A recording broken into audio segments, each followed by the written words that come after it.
1947 میں جب ٹرک آئے ہمیں لینے کے لیے ہندوستان، تو ہمارے لوگوں نے کہا کہ ہم تو یہاں سیف ہیں، اور ہمارے جو مقامی لوگ تھے، وہاں کے جو خاندانی لوگ تھے، وہاں کے جو مسلمان تھے، انہوں نے کہا یہ تو ہمارے بچے ہیں، یہ تو ان کا علاقہ ہے، یہ کیسے یہاں جا سکتے ہیں۔ میرے خیال میں اس صدی یا 1.5 صدی سے پہلے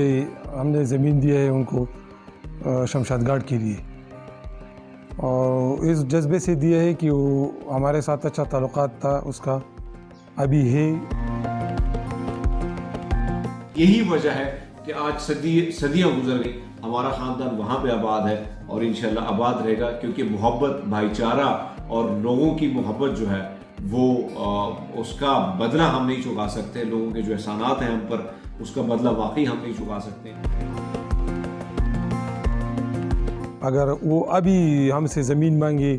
کوئی گرجا کے لیے یا کوئی مندر کے لیے،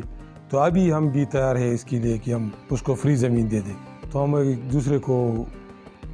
زمین کیا کہ خون بھی دے سکتے ہیں۔ سکھ برادری کی ایک محرومی ہے گرجا گھر کی، اگر حکومت فنڈ فراہم کرے اور ہمیں کہیں تو ہم اس کے ساتھ پورا تعاون کریں گے، زمین بھی دے دیں گے، اور اس کی کنسٹرکشن میں اس اپنے نوجوانوں کو، اپنے بھائیوں کو کہیں گے کہ وہ بھرپور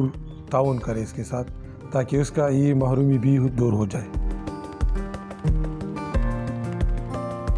ہر بندہ چاہتا ہے کہ اس کے پاس زمین ہو، لیکن اس سے فرح دلی کا مظاہرہ اور کون کر سکتا ہے کہ وہ اس مہنگائی کے دور میں بھی ہمیں کہہ رہا ہے، ہمیں بتا رہا ہے، بلکہ ہمیں آفر دے رہا ہے کہ آپ کو اگر گردوارے کے لیے، عبادت کے لیے جگہ نہیں ہے آپ کے پاس، تو میں سمجھتا ہوں اس سے اور کیا مذہبی آمنگی کا مظاہرہ کوئی کر سکتا ہے۔ کسی گاؤں میں تو مجھے نہیں دکھائی دیتا ہے۔